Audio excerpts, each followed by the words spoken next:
Audio Hub. Audio Hub. Audio Hub.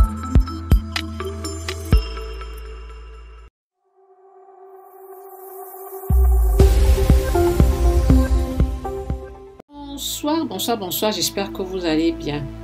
Alors cette vidéo est une vidéo de témoignage, mais vous n'entendrez que les voix. Vous entendrez ma voix et la voix d'une jeune femme qui sait dépigmenter la peau indépendamment de sa volonté. C'est un témoignage qui est assez difficile, surtout quand il introduit la grosse part de responsabilité des parents et de préférence la maman.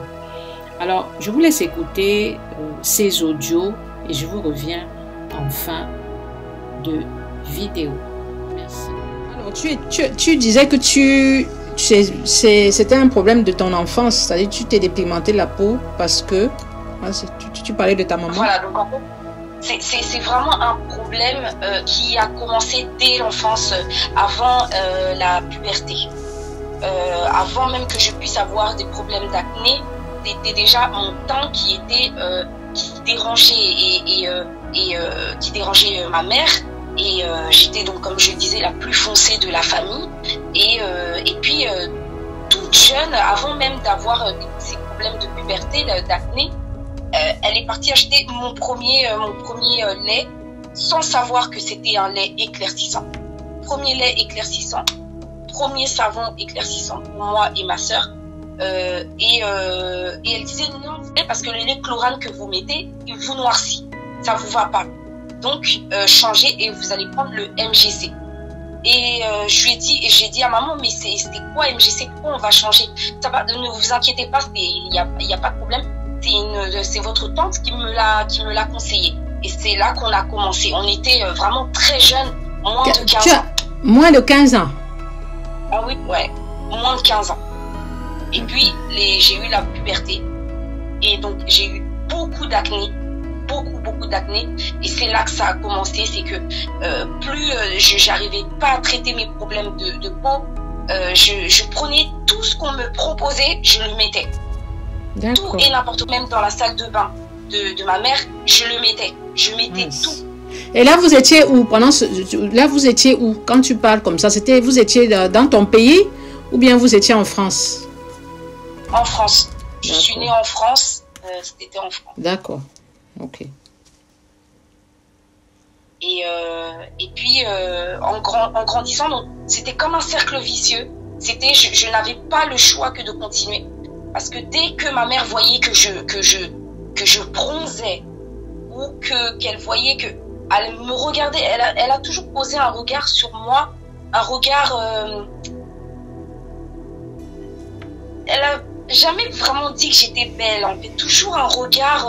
Mais qu'est-ce que t'as sur le visage? Toujours un regard. Et une fois même, ça m'avait vraiment fait mal parce que une fois, je me souviens que j'étais sortie au naturel et puisse me marier. J'avais vu mes beaux-parents et elle m'a dit, mais les futurs beaux-parents, tu les as vus comme ça? Avec le visage que t'as, comme ça. Et là, je me suis dit, mais en fait, non, je ne me suis pas acceptée comme ça parce que ma mère ne m'a jamais encouragée à garder le teint naturel que j'avais. Et je suis restée dans ce cercle vicieux jusqu'à très longtemps parce que j'ai eu des enfants, je suis rentrée dans le mariage. Mais à chaque fois que je revoyais ma mère et qu'elle voyait que mon teint n'était pas celui qu'elle voulait, c'était toujours, toujours la même chose. Toujours, mais non, mais qu'est-ce que t'as? Pourquoi t'es noire? Alors quand j'avais le masque de grossesse, pareil, elle m'a pas expliqué que c'est normal d'avoir le masque de grossesse. Non, pour elle, c'était, mais pourquoi? Pour moi, être noire, c'était limite, c'était une insulte en fait. Et ça l'a fait dans le cercle familial et même en dehors du cercle familial, même auprès des amis, auprès de... Et vraiment, j'ai même un épisode, parce que hier, vraiment, j'ai beaucoup réfléchi. Un épisode aussi qui m'a beaucoup marqué, c'était... je voulais sortir justement de ça. Parce que j'ai vu que ça abîmait vraiment mon teint. J'ai stoppé. J'ai complètement stoppé tous ces laits éclaircissants. Et j'ai mis que du beurre de karité. Je mettais que ça. Donc je ne suis même pas passée par un autre lait, mais j'avais totalement arrêté pour mettre que du beurre de karité. Et ce qui s'est passé, c'est que j'ai noirci, mais d'une manière où peut-être c'est normal. Et je suis chrétienne, je partais à l'église. Ce qui m'a choquée, c'est que ce jour-là, le pasteur de l'église m'a vu. Il a dû voir un changement en moi. Il a dit devant toute l'assemblée, il m'a fait lever en disant que cette fille-là, elle a un masque de vieillesse. Mais moi, je savais au fond de moi que non, c'est parce qu'en fait, j'ai arrêté les produits éclaircis. Alors, il y a ma famille, il y a ma mère qui est là. Elle entend ça devant toute l'assemblée. Imaginez juste. Alors voilà, l'église s'est mise à prier pour moi. Mais au fond de moi, je savais ce que c'était. Et là, je me suis dit, mais c'était grave en fait. Et tu avais quel âge quand ça s'est passé? C'était en 2000, j'avais 25 ans à peu près. Donc j'étais pas mariée, j'avais pas d'enfant, j'étais pas mariée. Donc c'était environ, ouais. J'étais choquée d'entendre ça. Mais oui. Alors j'ai failli croire même à ce que le pasteur a dit, mais je savais que c'est parce que j'avais arrêté. Mais de là à dire qu'elle a un masque de vieillesse, il est parti chercher ça. Je me suis dit, mais où il est parti chercher ça? Alors mon visage est vraiment moche. Quand on est rentré ce jour-là avec ma mère, on a fait le chemin ensemble avec ma mère pour rentrer à la maison.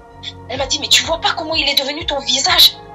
J'ai dit, mais maman, c'était pas cette histoire de masque de vieillesse. C'est parce que j'ai arrêté, en fait, tous ces laits. Non, mais ça te va pas. Je mets juste le beurre de karité, maman, ça, c'est mon teint. Non, c'est pas ton teint. Et là, j'ai repris. J'ai repris parce que, voilà, à l'église, on me voit avec un masque de vieillesse, ma mère qui n'aime pas ça. Donc, j'ai fini par reprendre. Donc, hier, j'ai pris conscience qu'en fait, t'es de l'intérieur, en fait, le problème. C'est que et là, j'ai besoin vraiment d'un soutien parce que je peux arrêter. J'aurais pu ne pas faire appel à vous et arrêter encore une fois. Mais le truc, c'est que si j'ai pas de soutien, je vais replonger. Voilà, je me dis que là, je me sens forte pour arrêter parce que là, j'ai dit non, c'est bon, je peux plus continuer comme ça. Je me sens esclave de ça. Je me sens esclave en fait. Je me sens, comment on peut dire ça, dominée par ça. Je me sens vraiment dominée par ça. C'est comme si c'est plus fort que moi en fait. Pourquoi? Parce que je me sens pas du tout soutenue par mon choix. Et donc là, j'ai dit, il me faut vraiment quelqu'un de plus fort que moi pour pouvoir me soutenir moralement. Et je sais que voilà, là, ça... Et ton mari, est-ce qu'il te soutient? Parce que faut déjà savoir, lui, qu'est-ce qu'il en pense? Parce que c'est la personne la plus proche avec qui tu vis. Donc, est-ce que lui te soutient, il t'encourage déjà? Parce que il faut qu'il c'est important. Je ne lui en ai jamais. Ce que je vous dis là, il est même pas, il est au salon. Il n'entend même pas ce que je dis et je ne lui en ai jamais parlé. Et lui, c'est pas du tout quelqu'un, enfin lui, il connaît pas toutes ces choses-là, mais je vois dans son regard qu'il voit des changements, qu'il voit que je change, mais il ne dit rien. Ah, il n'est pas nubien, il est caucasien, c'est ça? Il est de race blanche. C'est aussi un Congolais, mais ses parents, en fait, il a pas grandi dans ça du tout. Ah. Ses parents il n'a pas de personne dans son entourage, enfin il n'a pas grandi dans la... Mais moi quand je vois ta peau, je vois pas de problème. Ah si. Ben, sur la photo, D'accord. Peut-être parce que... J'ai les taches, oui. Donc il y a eu un masque de grossesse, j'ai les taches d'hyperpigmentation en fait. D'accord. Donc là, tu te sens vraiment prête pour arrêter. C'est-à-dire que là, vraiment, tu veux vraiment arrêter. Là, je suis vraiment révoltée, en fait. Là, c'est une colère que j'ai au fond de moi parce que je me suis dit, je me suis détruite. Et ça a commencé de l'intérieur, en fait. J'ai pas du tout été forte. Non, mais c'est même pas que tu n'as pas été forte, c'est que tu étais jeune. Tu ne peux pas... Tu peux pas réagir à 15 ans comme tu réagis maintenant à 30 ans. C'est même pas possible. Et plus des parents. Tout ce que maman dit, c'est bénédiction. Donc, c'est tout à fait normal que quand maman parle, ben, tu es obligé, tu te dis, tu n'as pas envie qu'elle s'énerve, tu n'as pas envie qu'elle passe son temps à t'engueuler. Bon, mais écoute, si elle dit que c'est ça, c'est que c'est ça. C'est parce que tu étais jeune, c'est pas de ta faute. La preuve, elle a 30 ans, tu prends conscience et tu veux arrêter. Donc, tu vois que c'est deux personnes différentes, la petite jeune adolescente et la femme adulte. Maman est mariée, tu vois. Donc, je pense qu'il faut pas te culpabiliser. Je pense que bon, et puis tu sais, hein, je ne sais pas si tu discutes avec ta maman, est-ce que tu discutes avec elle, est-ce que tu lui fais part de ta souffrance ou pas? C'est aussi important. Lui faire part de ma souffrance, comme là, je Oui. ne vous en fais pas part, Oui. non. Mais en fait, c'est des sujets qui sont conflictuels que lorsqu'elle me fait une remarque. Elle va me dire si oui, j'éclaircis ou si j'ai noirci. Voilà. Et dès qu'elle dit que j'ai noirci, c'est que c'est pas bon et ça devient conflictuel. Voilà. Mais il faudrait que tu essaies de toucher sa corde sensible. C'est une maman. Il faut que tu essaies de toucher sa corde sensible. C'est-à-dire qu'un jour, tu vas la voir, tu dis que tu veux lui parler et si il faut même que tu pleures devant elle. Toute maman est sensible aux pleurs de son enfant. Tu pleures et tu lui expliques ta souffrance depuis qu'elle est toute petite. Et je pense que tant que tu ne lui fais pas comme ça, peut-être qu'elle ne va pas comprendre. Pour elle, elle va se dire que tout va bien. Mais je pense que si tu lui parles réellement, tu lui expliques ta souffrance. C'est-à-dire qu'une fois qu'on aura mis en place les produits, tout, je pense qu'il faudra faire la démarche d'aller vers elle avec même tes produits, avec tout. Et tu t'assois avec elle, tu dis que tu veux lui parler. Il faut que tu trouves un moment où vous êtes toutes les deux. Vraiment, tu l'appelles, tu dis j'ai besoin qu'on discute tranquillement. Tu arrives. Et juste, tu vas même te mettre à pleurer devant elle et tout. Et là, elle va se poser des questions. Qu'est-ce qui se passe? Et tu vas lui expliquer ta souffrance. Et tu vas lui dire que vraiment, tu veux t'en sortir et que voilà ce qui s'est passé. Tu lui demandes même, est-ce que tu m'aimes vraiment? Est-ce que tu m'aimes vraiment? Parce que j'ai l'impression que tu vois, tu joues sur la corde sensible. Et c'est une maman de toute façon. Tant que tu ne fais pas comme ça, elle ne va pas comprendre. Elle va se dire que, tu sais, nous les mamans, quand tu dis à l'enfant, fais comme ça, le jour où ta fille va pleurer, c'est là où tu vas te dire que, mais mince, qu'est-ce que j'ai fait? Mais tant que tu ne réagis pas de manière émotionnelle, elle va toujours te parler comme ça. Je pense qu'il est temps, tu es déjà une femme. Donc, elle ne va plus te dicter sa loi. Il faut qu'elle comprenne que tu es une femme. Il faut qu'elle comprenne que tu es autonome et que tu peux avoir envie de faire. Tu fais ce que tu veux. Tu as des enfants, tu es mariée, donc tu n'es plus avec elle, même si ça reste ta maman. Donc, je pense qu'il faut que tu fasses ce travail-là aussi. C'est important pour toi, pour la suite, parce que quand on rentre dans ce process de transition, mais c'est très important que les proches soient avec toi. Parce que si tu auras des remarques négatives, ça c'est sûr, les gens vont toujours te critiquer. Ça fait encore très mal quand ça vient de la maman. Donc voilà, il faut que tu parles à ton mari déjà. Moi je pense qu'il faut que tu parles à ton mari, tu lui expliques la situation et puis tu parles à ta maman. Tant que tu n'auras pas réglé aussi ce problème-là, ça va te perturber tout le temps parce que ça va toujours être source de conflit. Tu comprends? Je pense qu'il faut que tu règles une bonne chose de vouloir t'en sortir. Mais il faut savoir que la dépigmentation, c'est comme une drogue. On y rentre facilement. Pour en sortir, c'est très compliqué. Et pour en sortir, il faut être soutenu par les membres de sa famille. Les amis et tout, c'est pas important. C'est surtout les parents proches, le mari, les enfants, si les enfants sont déjà des adultes, la maman, etc.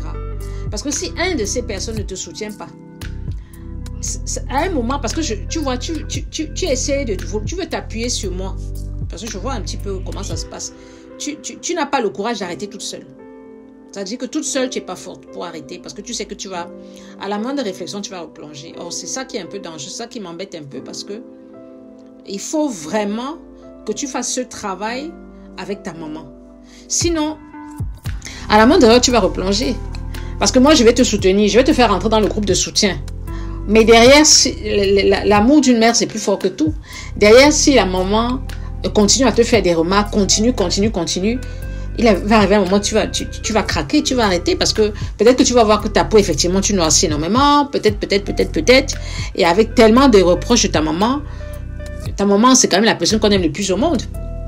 Quand tu vas voir ta maman, c'est pas pour avoir des problèmes, mais donc il faut que tu règles ce problème avec ta maman. C'est-à-dire qu'on va mettre en place une routine et avant de démarrer la routine, il faut que tu ailles voir ta maman. Et je vais te faire rentrer dans le groupe de soutien parce que aussi c'est des femmes de ton âge, mais des mamans aussi, des mamans plus âgées. Et je pense que ça va te faire du bien de les entendre, de leur parler. Tu racontes ton histoire avec une petite vidéo. Et puis après, chacune d'entre elles te parle, te soutient, poste des photos pour que tu puisses voir aussi l'évolution. D'accord. Donc, voilà, j'ai fini l'enregistrement. De par l'expérience que tu as vécue, parce que c'est sûr, quand certaines filles, jeunes filles vont t'écouter, ou femmes même vont t'écouter, surtout les jeunes filles qui ont des mamans qui les incitent à se dépigmenter la peau. Qu'est-ce que toi, tu peux donner comme conseil, voilà, comme message en fait? Quel message tu veux faire passer?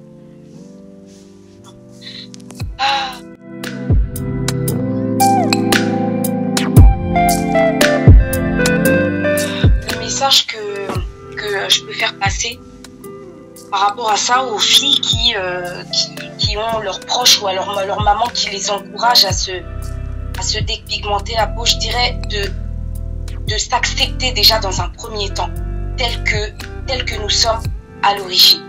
Je dirais à cette jeune fille-là de s'accepter d'abord dans un premier temps telle qu'elle est, de se regarder dans la glace et de se dire que tu es belle telle que tu es. Peu importe, même si c'est ta mère qui te demande de le faire, il faut vraiment comprendre les dangers qu'il y a derrière tout ça. Il y a de véritables dangers, il y a de véritables enjeux. Les conséquences, aujourd'hui, on ne les voit pas quand on les applique sur le moment. Mais une fois qu'on subit les conséquences, c'est-à-dire qu'il y a les ravages sur notre visage, maman n'est plus là. Elle n'est plus là pour subir ça. On est seul en fait. On est véritablement seul. Donc moi, j'encourage véritablement à ces jeunes filles de s'arrêter totalement si elles ont commencé, ou alors de se faire aider. Parce que peut-être que seul on n'y arrive pas. Ou alors de se faire aider. Ou alors pour celles qui en ont entendu parler, de ne jamais commencer. C'est vrai que c'est facile à dire, d'arrêter, mais dans ce cas-là, se faire aider. Moi, j'encourage vraiment ces femmes-là à se faire aider. Parce que commencer, c'est facile. Toi, tu as commencé, c'était même indépendant de ta volonté, c'est ça aussi. Et après, c'est devenu une drogue. À ce moment-là, c'était indépendant de ma volonté parce qu'on a retiré le chlorane de la salle de bain et on m'a posé le MGC devant. À ce moment-là, je ne pouvais pas faire autrement. Mais quand on a la possibilité de faire le choix, c'est le moment en fait. Il ne faut pas attendre que ce soit trop tard parce que quand c'est trop tard, pour rattraper tout ça, c'est compliqué. Et vraiment, j'insiste sur l'aide intérieure parce que ça commence à l'intérieur. C'est un complexe. C'est un complexe qui se déverse de génération en génération. Et aujourd'hui, je me parle en moi-même en me disant que mes enfants, je ne veux pas leur faire subir ça. Le complexe que j'ai à l'intérieur, le complexe que j'ai eu qui venait de ma mère, je ne veux pas leur faire subir ça. Donc je parle à ces jeunes filles-là en leur disant, ces jeunes filles qui sont potentiellement de futures mamans, de faire très attention parce qu'elles sont capables d'impacter bien sûr leurs enfants. Exact. Par rapport à ce qu'elles vivent. C'est vrai. Et c'est maintenant qu'il faut arrêter ça. Sinon, vrai. Forcément, d'une façon ou d'une autre, l'enfant suivra. Bien sûr. C'est une fille que tu as ou c'est un garçon? J'ai 3 garçons. Ah, d'accord. J'ai 3 garçons et je le dis, même si ce sont des hommes, mais ça arrive, il y a des hommes aussi qui tombent dedans. C'est vrai.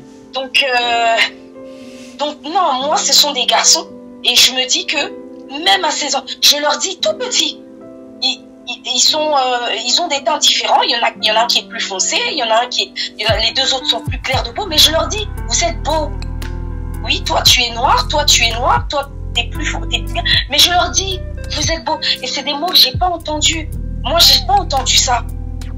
J'ai pas entendu que tu es belle avec ton teint. Jamais. Je n'ai jamais entendu ça. Ça me fait même mal au cœur, franchement. J'ai envie de pleurer parce que je me dis que j'ai comment dire,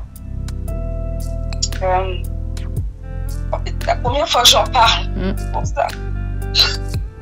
Mais comment dire, Ma mère, je l'aime énormément. Mais c'est pour dire que ça m'a suivi même quelques jours avant mon mariage, même pour les préparatifs. Et j'étais là, je me souviens, j'étais au salon, on était en train de faire les préparatifs du mariage, et il y a la voisine de chez nous qui rentre et qui me regarde, mais Marie, mais comment tu es devenue noire comme ça? Je lui ai dit, non. Et encore une fois, j'étais encore dans cette recherche-là d'être dans mon teint naturel. Je me suis dit, je veux rentrer dans mon mariage, je veux que mon mari me voie avec mon teint naturel. Et ma mère, elle a dit, mais t'as vu comment elle est devenue? La maman est vite partie aller me chercher du Carolite avec des tubes. Elle m'a dit, tu vas mettre ça. Ton teint, il est pas comme ça. Et je l'ai regardé, mais j'ai dit, mais moi, je suis pas claire de peau. Mais elle m'a dit, non, il faut que tu changes. Donc, j'ai appliqué ça comme jamais. Quelques jours avant mon mariage. Du n'importe quoi. Et ta maman, elle est claire, ta maman, elle est claire de peau? Non, ma mère a mon teint, elle est mon teint d'origine. Donc, elle a utilisé, en venant en France, elle a utilisé les laits éclaircissants, mais toute son enfance, elle a grandi avec un très beau teint, un beau teint chocolat, un beau teint. Mais c'est en venant en France que, je sais pas, elle a changé. D'accord. Et maintenant, elle utilise toujours des produits éclaircissants? Ou bien elle a arrêté? Elle continue, oui. Elle continue. Elle est dans ça, elle continue. Et elle peut pas s'en sortir parce qu'elle me dit à chaque fois, quand elle me voit, tu trouves pas que j'ai un peu noirci? Je lui dis, mais maman, ton teint, tu as le teint. Je lui dis, maman, ton teint est noir. Ah oui. Mais non, mais regarde comment j'ai... Donc c'est même difficile la démarche que tu vas entreprendre parce qu'elle va même pas comprendre en fait, puisqu'elle se décape aussi. Moi je savais pas qu'elle se dépigmentait encore la peau. Donc ça veut dire que même... En fait, ça va être difficile. Ça va être difficile, c'est vrai. Mais il faut que je le fasse quand même. Mais je me suis dit, pendant que je fais ça, je ne veux pas la voir. Moi, c'est ça que je m'étais dit. J'ai dit, pendant que je suis en train que je suis dans cette démarche-là, je ne veux pas la voir. D'accord. Je veux la voir quand... D'accord. Je sais pas. Mais je vais le faire. Je vais faire cette démarche. Prends ton temps. S'il faut que Prends ton temps. Ouais. Je pense qu'il faut que, vu comment tu m'expliques la situation, prends ton temps. Là, je sens que tu as envie de t'en sortir. C'est déjà bien. Je pense que quand tu vas te sentir prête d'aller face à ta maman, tu iras. Ça ne sert à rien que je te bouscule maintenant parce que je n'avais pas tous ces éléments-là. Ça ne sert à rien que tu ailles voir ta maman maintenant et que tu rentres dans le choc et dans le combat parce qu'elle est encore en train de se dépigmenter la peau. Donc, tu ne peux rien dire à une femme qui se dépigmente la peau. Elle ne va même pas te comprendre puisqu'elle est dedans. Moi, je ne savais pas qu'elle était encore... Moi, je me disais peut-être qu'elle a arrêté, peut-être. Donc, si elle est toujours dans la dépigmentation, tu ne pourras rien lui dire. Elle va pas te comprendre en fait. Donc, je pense qu'au lieu d'aller à l'affrontement et sortir de là blessé et frustré, range ta peau, reprends ta couleur d'origine et quand tu vas te sentir fort, tu iras lui parler. Moi, je pense que c'est la meilleure solution. D'accord? De toute façon, je vois que tu as la niaque, tu as envie de t'en sortir. C'est déjà un point, oui, c'est déjà un point positif parce que si tu n'avais pas la niaque, j'allais un peu avoir peur. Parce que j'avais eu peur au début quand tu m'as dit que tu as besoin qu'on te soutienne. J'ai dit, elle n'est pas prête là parce que je veux pas entendre que j'ai besoin qu'on me soutienne. Je veux entendre que je veux m'en sortir. Parce que quand quelqu'un dit j'ai besoin que tu me soutiennes, c'est comme si je suis le dernier recours. C'est-à-dire que si je ne te soutiens pas, tu vas pas t'en sortir. Il faut plutôt, voilà. Il faut plutôt être dans l'esprit que même seul je vais m'en sortir. Même si je sais que c'est difficile, mais il faut plutôt toujours mettre dans l'esprit que même seul je vais m'en sortir. Mais ne jamais dire il faut que je m'accroche à une personne pour m'en sortir. Ça veut dire que si cette personne demain n'est pas là, tu vas rechuter. Donc il faut que tu sois forte d'abord par toi-même. Avant de compter sur la personne, comme tu dis, avant de compter sur moi, il faut que tu sois d'abord très forte par toi-même. Que même si ta mère vient un matin chez toi, elle t'insulte, elle t'engueule, elle te gronde, tu ne cèdes pas. Ça, c'est ça qui est important. Parce que moi, je ne vis pas avec toi. Je ne vais pas te prendre la main. Je vais te parler et puis je vais fermer mon téléphone. Et tu vas te débrouiller. 2 semaines, tu seras toute seule. C'est-à-dire que si ton esprit n'est pas solide, tu rechutes. Et ça, beaucoup ont rechuté comme ça. Hein. Beaucoup ont rechuté et tu peux rien. Hein. Quand une personne rechute, ça sert à rien. Tu as beau parler, tu parles 1 fois, 2 fois, elle n'arrive pas. Tu laisses. Moi, je ne force pas les gens à je ne pousse pas les gens à arrêter. Quand j'accompagne, quand je vois qu'il y a une qui a relâché, on essaye, mais quand je vois que ça ne prend pas, je laisse, je dis, écoute, quand tu te seras prête, quand tu te sentiras prête, tu sais où me trouver. Tu vois, comme ça, je vais en douceur, en fait. Je vais pas avec la force. Voilà. Oui, ben vraiment, merci beaucoup. Je t'en prie, je t'en prie. Je t'en prie. Tu es très jolie, tu es très, très jolie, tu es très belle, tu es une très belle jeune femme. Et je pense que ça va aller. Maintenant, il faut du temps. Protège-toi correctement du soleil parce que le soleil est ton principal ennemi. C'est ce soleil qui pourra entraîner la multiplication de tâches, surtout que tu utilises l'acide de fruits. Donc vraiment, n'hésite pas à te tartiner de crème solaire quand tu sors. Qui vente, qui neige, qui pleuve, tu dois toujours mettre la crème solaire. Même s'il n'y a pas le soleil, tu dois mettre ta crème solaire.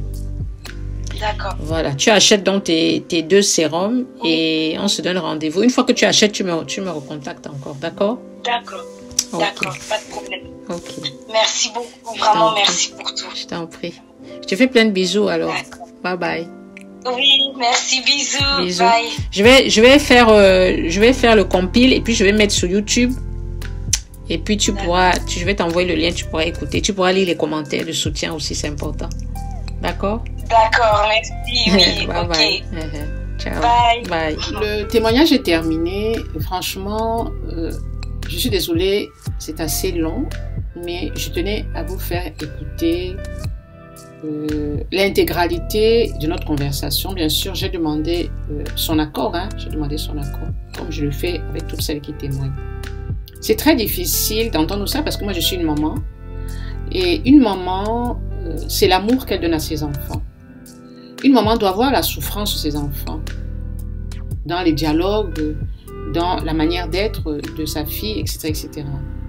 Cette maman n'a pas vu et ne voit pas la souffrance de sa fille parce qu'elle est plongée dans la dépigmentation volontaire de la peau. C'est vrai qu'au départ, je n'ai pas posé la question de savoir si sa maman se dépigmente la peau. C'est vers la fin que je me suis dit non, il faut que je pose la question parce que pour que sa maman réfléchisse ainsi, ça veut dire que sûrement elle-même utilise des produits éclaircissants. Et effectivement, elle utilise des produits éclaircissants.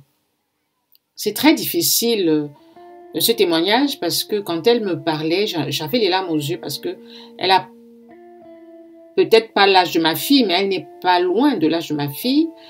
Et je vois la souffrance au travers de ses paroles et puis aussi au travers de son visage parce que on parlait via une vidéo. J'en appelle aux mamans, parce qu'en général, ce sont les mamans qui sont à l'origine de la dépigmentation de leurs enfants. Je veux dire que quand une jeune fille se dépigmente la peau à un âge très très jeune, ça veut dire que quelque part, la maman est complice. J'en appelle donc aux mamans, j'en appelle aux parents. Soyez vigilants. On n'aime pas son enfant en fonction de sa couleur de peau. On n'aime pas son enfant en fonction de son type de cheveux. On n'aime pas son enfant en fonction de sa carnation, en fonction de sa taille, en fonction de son poids. Non. On aime son enfant parce que c'est son enfant, parce qu'on l'a mis au monde, parce qu'on l'a porté 9 mois dans le ventre. On a tissé des relations avant la naissance. Dans le ventre. L'enfant a grandi dans le ventre de sa mère.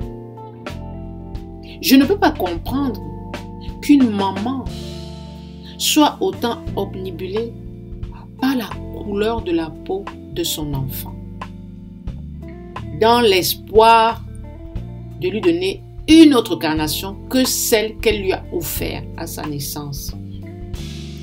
C'est juste pour vous montrer à quel point la dépigmentation volontaire de la peau entrave le jugement de toute personne qui la pratique. C'est une drogue. C'est un cercle vicieux. Quand vous vous dépigmentez la peau, il n'y a que ça qui compte. Il n'y a que le fait d'avoir la peau claire qui compte. Rien d'autre ne compte que ça. Quand une maman se dépigmente la peau et qu'elle a des enfants très jeunes, elle voudra toujours que ses enfants soient clairs, surtout si ce sont des filles. Et surtout, ce sont des jeunes filles. C'est-à-dire que si une maman se dépimente la peau et qu'elle a des jeunes filles de 10, 11, 12 ans, elle va toujours tout faire pour que ces filles prennent sa propre couleur de peau, qui sera la couleur dépigmentée. C'est difficile, parce que moi je suis une maman, comme je le répète, et en tant que ce genre de témoin, j'ai envie de prendre mon train et d'aller voir sa mère, de lui dire que mais, écoute la souffrance de ta fille. Mais c'est difficile parce qu'elle se dépigmente la peau elle-même. Alors tant qu'elle n'aura pas fait abstraction de cette pratique, elle ne pourra pas comprendre sa fille. Elle ne pourra même pas comprendre la souffrance de sa fille. C'est pour ça que sa fille a dit je préfère m'en sortir d'abord parce que ça va me donner un sentiment de force et ensuite je pourrais aller affronter ma maman. Vous entendez ça? C'est-à-dire que entre mère et fille, on parle d'affrontement, on ne parle pas de dialogue, on ne parle pas d'amour, on parle d'affrontement. C'est dommage, mais bon, c'est ainsi. Alors merci de m'avoir suivi jusqu'au bout. Je suis désolée, ce témoignage est très long, mais il en vaudra la peine, et il en valait aussi la peine parce que je sais que parmi vous, il y en a qui se dépigmentent la peau. Parmi vous, il y a des mamans qui incitent leurs filles à se dépigmenter la peau. Parmi vous, il y a des jeunes filles qui ont été dépigmentées la peau par leur maman. Je vous fais plein de bisous, je vous demande de liker, je vous demande de partager et aussi je vous demande de commenter. C'est un moyen aussi, cette vidéo, de sensibiliser, c'est-à-dire que si vous avez autour de vous des personnes qui se dépigmentent la peau ou des personnes qui dépigmentent la peau de leurs enfants, je pense que c'est un bon moyen de sensibilisation. Alors, prenez soin de vous, respectez les mesures barrières, c'est très important, et surtout, portez des masques. Bonne journée et ciao ciao.